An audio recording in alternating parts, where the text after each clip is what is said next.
भारतीय राज्य व्यवस्था पॉलिटी पृष्ठ संख्या 315 से 330 की ओर हम लोग आगे बढ़ते हैं। शुरू करते हैं संघ और राज्य के प्रकार और एवं दायित्व। संघ के दायित्व: राज्यों का शासन संवैधानिक तंत्र के अनुसार संचालित हो। संघ का दायित्व समय समय पर राज्यों का विभिन्न निर्देशन प्रदान करना। संघ का दायित्व राज्यों को आंतरिक गड़बड़ी और बाहरी खतरे से बचाना। संघ का दायित्व राष्ट्रीय हितों के मुद्दे पर राज्यों के विषयों पर ही विधि निर्माण करना। संघ का दायित्व आपातकाल के दौरान राज्यों की शक्तियों पर नियंत्रण करना। राज्यों का दायित्व क्या है? राज्यों का दायित्व है लोक व्यवस्था बनाए रखना, कल्याणकारी कार्य करना, मूलतः राज्यों के दायित्व हैं। संघ और राज्य के साझे दायित्व क्या हैं? संघ, राज्य एवं विभिन्न राज्यों के साझे हितों के मुद्दों पर परस्पर सहयोग करना, योजना निर्माण, नीति आयोग, अंतर्राज्यीय व्यापार बढ़ाने के लिए पूरे भारत में जीएसटी काउंसिल का क्रियान्वयन करना। आगे देखते हैं संघीय संरचना से संबंधित मुद्दे और चुनौतियां। संघीय संरचना से संबंधित प्रथम इसमें एक मुद्दा राज्यपाल है, फिर अनुच्छेद 356 है राजकोषीय संघवाद, संघ राज्य के वित्तीय संबंध जो हैं उस पर, अखिल भारतीय सेवाएं, सहकारी संघवाद। ठीक है, इसकी चुनौतियां क्या क्या हैं? नए राज्यों के निर्माण की मांग, राज्यों के द्वारा वित्तीय सहायता, जम्मू कश्मीर और नागालैंड को दी गई विशिष्ट शक्तियां, नदी जल विवाद।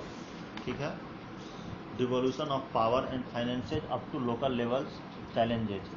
स्थानीय स्तर पर शक्तियों और वित्त का हस्तांतरण और चुनौतियां क्या हैं जानते हैं। स्थानीय सुशासन में यूनियन है, स्टेट है, पंचायत है, गांव और नगर पालिकाएं जो शहर में होती हैं। डिवोल्यूशन राजनीतिक प्रशासनिक शक्तियों का और वित्त।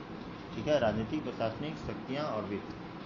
पंचायती राज, पंचायती राज में जानते हैं गांधी का स्वराज्य, दूसरा निदेशक तत्व अनुच्छेद 40 जो मोहनदास गांधी का विचार था रखा गया है इसमें। तीसरा है सामुदायिक विकास कार्यक्रम जो बलवंत राय मेहता समिति के द्वारा रिकमेंड किया गया। सभी में जन सहभागिता का अभाव है। पंचायती राज जनपद, खंड और गांव। खंड पहला प्रयोग 2 अक्टूबर 1959 को राजस्थान के नागौर में हुआ था। ठीक है, 1977 में जनता पार्टी की सरकार, जिसमें अशोक मेहता समिति के द्वारा पंचायती राज को सुदृढ़ करने के लिए जनपद और मंडल स्तर पर करने की सिफारिश। ठीक है, एक पॉइंट इसमें है पंचायती राज में राजीव गांधी सरकार लक्ष्मीमल सिंघवी समिति के अनुशंसा पर है पंचायती राज को संवैधानिक दर्जा देने की बात है। ठीक है, आगे देखते हैं 73वें संविधान संशोधन की विशेषता। विस्तरात्मक पंचायती राज का निर्माण, इसमें ग्राम पंचायत के अंदर ग्राम सभा, खंड पंचायत के अंदर सदस्यों का निर्वाचन आम जनता के द्वारा होगा, सदस्य जो बीडीसी द्वारा अध्यक्ष का निर्वाचन होगा। जनपद पंचायत, पंचायती राज के निर्माण में एक जनपद पंचायत सदस्यों का निर्वाचन भी आम जनता द्वारा होगा। जनपद पंचायत सदस्यों द्वारा अध्यक्ष का निर्वाचन होगा। ठीक है, राजनीतिक विकेंद्रीयकरण किस तरह से जानते हैं। पंचायती राज के द्वारा भारत में आधारभूत लोकतंत्र की स्थापना हुई। जिसे ग्रास रूट डेमोक्रेसी कहते हैं। ग्राम सभा गांवों को सभी 18 वर्ष की उम्र के मतदाताओं से मिलकर बनती है, इसलिए ग्राम सभा के द्वारा प्रत्यक्ष लोकतंत्र अथवा स्वराज्य की स्थापना की गई है। 73वें संविधान संशोधन द्वारा पंचायतों के सभी स्तरों के निर्वाचन का प्रावधान किया गया, जहां निर्वाचित होने वाले व्यक्ति की उम्र 21 वर्ष होगी। ध्यान रखिएगा 21 वर्ष, 25-30 नहीं। ग्राम पंचायत में सरपंच, प्रधान, 5 वार्ड सदस्य ये सब होते हैं। 6 लाख गाँव लगभग भारत में हैं। ठीक है, पंचायती राज के द्वारा लाखों जनप्रतिनिधियों को शासन सत्ता में भागीदारी का अवसर प्राप्त हुआ, जिससे लोकतंत्र में आम ग्रामीण जनता भी सीधे जुड़ गई। अब जानते हैं हम लोग पंचायती राज के ऐच्छिक प्रावधान क्या हैं। ऐच्छिक प्रावधान किसे कहते हैं ये सुनिए। 73वें संविधान संशोधन के द्वारा पंचायतों के मूलभूत आधारों का निर्माण कर दिया गया, जिसे अनिवार्य प्रावधान कहते हैं और इसे क्रियान्वित करने के लिए राज्य विधानसभाओं को विशेष शक्ति दी गई है, जिसे पंचायतों का ऐच्छिक प्रावधान कहा जाता है। ठीक है, पंचायतों के निर्वाचन के लिए राज्य निर्वाचन आयोग नाम का एक संवैधानिक संस्था का प्रावधान किया गया है, जिसका कार्य केवल पंचायतों का चुनाव आयोजित करना है और राज्य निर्वाचन आयोग के अध्यक्ष को उच्च न्यायालय के न्यायाधीश की भांति ही अपने पद से हटाया जा सकता है। आगे देखते हैं, राज्य निर्वाचन आयोग की संरचना के निर्धारण का अधिकार राज्य विधानसभाओं को दिया गया है, जिसके आधार पर यह निर्धारित होगा किस व्यक्ति को नियुक्त किया जाए, उसका कार्यकाल और हटाने का आधार क्या होगा। ठीक है, किस व्यक्ति को नियुक्त किया जाए, उसका कार्यकाल और हटाने का आधार क्या होगा। शक्ति का विकेंद्रीकरण, इसके बारे में जानते हैं। 73वें संविधान संशोधन से 29 विषय 11वीं अनुसूची के द्वारा पंचायतों को प्रदान किया गया। इन 29 विषयों में ग्रामीण विकास, कृषि विकास, पशुपालन, लघु एवं कुटीर उद्योगों से संबंधित विषयों को शामिल किया गया है, जो स्थानीय लोगों द्वारा स्थानीय संसाधनों से विकसित किए जाएंगे। इसलिए पंचायती राज के द्वारा संघीय शासन के तृतीय स्तर की शुरुआत हुई। 29 विषयों पर सामाजिक आर्थिक विकास का दायित्व पंचायतों को दिया गया है और इनके द्वारा सामाजिक आर्थिक विकास के लिए विभिन्न योजनाएं लागू की जाती हैं। अतः उज्ज्वला योजना, मनरेगा, प्रधानमंत्री आवास योजना पंचायतों के माध्यम से क्रियान्वित की जा रही है और ग्राम सभा के द्वारा इन योजनाओं के लाभार्थियों का चयन किया जाता है। ठीक है, इनके द्वारा, ग्राम सभा के द्वारा। आगे जानते हैं हम लोग प्रशासनिक विकेंद्रीकरण के बारे में। जनपद पंचायत, इसमें मुख्य विकास अधिकारी जनपद पंचायत समिति होगा। ठीक है, खंड पंचायत में बीडीओ होगा और खंड पंचायत अधिकारी होगा। ग्राम पंचायत में ग्राम विकास अधिकारी बीडीओ होगा, विलेज डेवलपमेंट ऑफिसर, और ग्राम प्रधान होगा, और भूमि प्रबंध होगा लेखपाल या पटवारी। ठीक है, लेखपाल पटवारी सब होंगे। पंचायती राज के द्वारा, आगे देखते हैं हम लोग, पंचायती राज के द्वारा विकेंद्रीय नियोजन के विचार को अपनाया गया, जिसके अंतर्गत ग्रामीण विकास के लिए जनपद पंचायत समिति डीपीसी का गठन किया गया। जनपद पंचायत समिति अर्थात डीपीसी का गठन किया गया। जनपद पंचायत के 4/5 सदस्य निर्वाचित होंगे। जनपद पंचायत गांव हुआ, नगर पालिका शहरी हुई।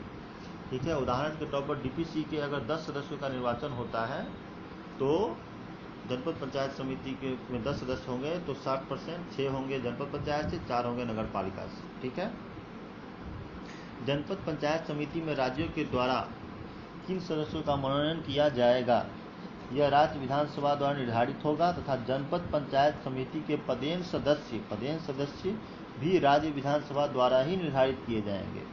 ठीक है, राज्य सूची के विषय होने के कारण जनपद नियोजन समिति के अध्यक्ष की नियुक्ति राज्य अधिनियम के अनुसार निर्धारित होती है। राज्य अधिनियम के अनुसार निर्धारित होती है और विभिन्न राज्यों के द्वारा इसके पृथक प्रावधान किए गए हैं और अनेक राज्यों से जनपद पंचायत समिति के अध्यक्ष के रूप में प्रशासनिक अधिकारियों की नियुक्ति की है। 73वें संविधान संशोधन के बाद नौकरशाही से भी नवीन भूमिका की अपेक्षा है। ठीक है, जिसे जन सहभागिता को प्रोत्साहित करना चाहिए। नौकरशाही का दृष्टिकोण परिणाम उन्मुख होना चाहिए, न कि प्रक्रियाओं को जटिलता पर ध्यान देना चाहिए। ठीक है, पंचायती राज में ग्राम सभा द्वारा योजना का निर्माण करके खंड पंचायत को भेजा जाता है। खंड पंचायत इसे जनपद पंचायत को संप्रेषित करती है और जनपद पंचायत द्वारा यह राज्य सरकार को भेजा जाता है। ठीक है, ग्राम सभा द्वारा निर्माण कर खंड पंचायत जनपद पंचायत को संप्रेषित करती है और जनपद पंचायत राज्य सरकार को भेजती है। ठीक है, आगे इसमें हम लोग देखते हैं वित्तीय विकेंद्रीकरण। वित्तीय विकेंद्रीकरण किस तरह से है, क्या है, जानते हैं। 73वें संविधान संशोधन द्वारा एक राज्य वित्त आयोग का प्रावधान किया गया। राज्य वित्त आयोग 73वें संविधान संशोधन द्वारा। यह उल्लेखनीय है कि संविधान में वित्त आयोग की संरचना का उल्लेख नहीं किया गया। संविधान में वित्त आयोग की संरचना का उल्लेख नहीं, जिसका निर्धारण राज्य विधानसभा द्वारा होगा, परंतु राज्य वित्त आयोग के कार्य 73वें संविधान संशोधन में उल्लेखित हैं। राज्य वित्त आयोग क्या कार्य करेगी वो संविधान में उल्लेखित है, जिसके अनुसार राज्य वित्त आयोग के द्वारा राज्य एवं पंचायतों के बीच तथा पंचायतों के विभिन्न अंगों के बीच करों का विभाजन किया जाएगा। राज्यों के द्वारा कर, शुल्क और फीस लगाने अधिकार पंचायतों को सौंपा जाए। पंचायतों को वित्तीय रूप में शक्तिशाली बनाने के लिए उपाय बताएगा वित्त आयोग। राज्यपाल के द्वारा पंचायतों को सुदृढ़ वित्तीय हित में वित्त आयोग से परामर्श लिया जा सकता है। ठीक है, पंचायत के वित्तीय स्रोत निम्नलिखित हैं, उसको जान लीजिए कौन कौन से हैं।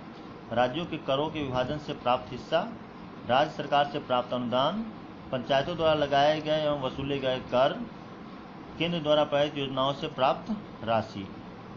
ठीक है, आगे जानते हैं 73वें संविधान संशोधन के द्वारा किया गया शक्ति एवं प्रशासनिक विकेंद्रीकरण प्रभावी नहीं हो पा रहा, क्योंकि पंचायतें वित्तीय रूप में स्वायत्त नहीं हैं और पंचायतों के द्वारा निर्मित योजना के अनुसार उन्हें वित्तीय सहायता प्राप्त नहीं हो पाती, अपितु उपलब्ध वित्त के आधार पर योजना का निर्माण करना पड़ता है। ठीक है, राज्य सरकार पंचायतों को अभी भी कारारोपण के बेहतर विषय नहीं प्रदान किए जाते। इसलिए पंचायतों के अपने वित्तीय संसाधन नगण्य हैं और राज्यों के द्वारा उपलब्ध वित्त समय पर नहीं मिल पाता, जिससे योजना के क्रियान्वयन में अत्यधिक कठिनाई होती है। इस समस्या को दूर करने के लिए 13वें वित्त आयोग के द्वारा एक नवीन पहल की गई। 13वें वित्त आयोग के द्वारा एक नवीन पहल हुई। उन राज्यों को अतिरिक्त वित्तीय सहायता मिले, ठीक है, सहायता देने का निर्णय किया गया जो पंचायतों को शक्तिशाली बना रहे हैं। अतः पंचायतों के लिए आवंटित अनुदान के 2 भाग में विभाजित कर दिया गया। एक भाग सामान्य अनुदान और दूसरा भाग निष्पादन अनुदान। सामान्य अनुदान जनरल ग्रांट, निष्पादन अनुदान परफॉर्मेंस ग्रांट, ठीक है। केरल को शक्ति और वित्त के विकेंद्रीकरण में भारत का मॉडल राज्य कहा जाता है। केरल को, जहां राज्य सरकार के बजट का एक निश्चित भाग पंचायतों को आवंटित कर दिया जाता है। यद्यपि केरल में राज्य के वित्त आयोग द्वारा पंचायतों को सुदृढ़ करने के लिए ली गई अनुशंसा 2 वर्ष बाद भी लागू नहीं की गई और संघीय व्यवस्था में राज्यों की वित्तीय स्थिति अत्यधिक प्रतिकूल है। अतः पंचायती राज्य की वित्तीय सहायता पर भी इसका प्रभाव दिखाई पड़ता है, ठीक है।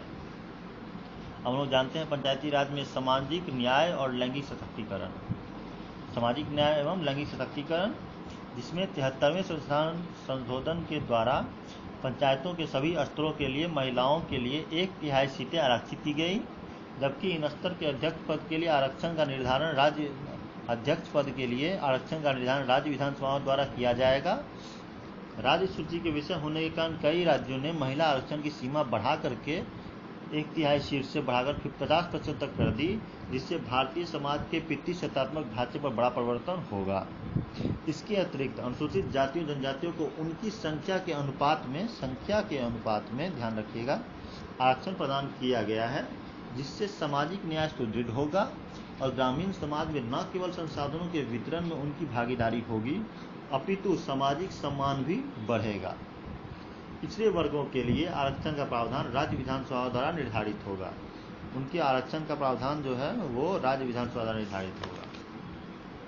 पंचायती राज को सुदृढ़ बनाने के उपाय क्या क्या हैं, किस तरह से जानते हैं। अनुच्छेद 243 के जी में संशोधन की आवश्यकता है। अनुच्छेद 243 जी में संशोधन की आवश्यकता है, जिससे पंचायती राज को सुदृढ़ बनाने के लिए उल्लेखित है कि पंचायतों को उपलब्ध 29 विषयों का हस्तांतरण राज्य विधानसभा की इच्छा पर आधारित है। इन पर पंचायतों का स्वायत्त नियंत्रण होना चाहिए।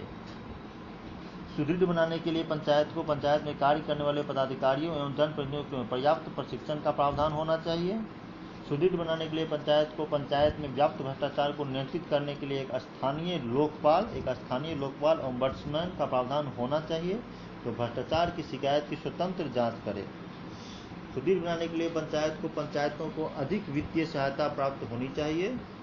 सुदृढ़ बनाने के लिए पंचायतों को पंचायती राज के अंतर्गत कार्य करने वाले सभी प्रशासनिक अधिकारियों पर ऑर्डर नियंत्रण की शक्ति भी होनी चाहिए, जिससे पंचायती राज के अंतर्गत कार्य करने वाले अधिकारियों पर अनुशासनात्मक कार्रवाई पंचायतों द्वारा हो सके, ठीक है।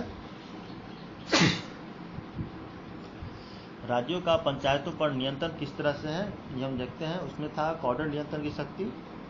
आगे देखते हैं हम लोग राज्यों का पंचायतों पर नियंत्रण किस तरह से है। राज्यों का पंचायतों पर पंचायत राज राज्य सूची का विषय है, इसलिए इस पर राज्य का प्रत्येक प्रकार का नियंत्रण है।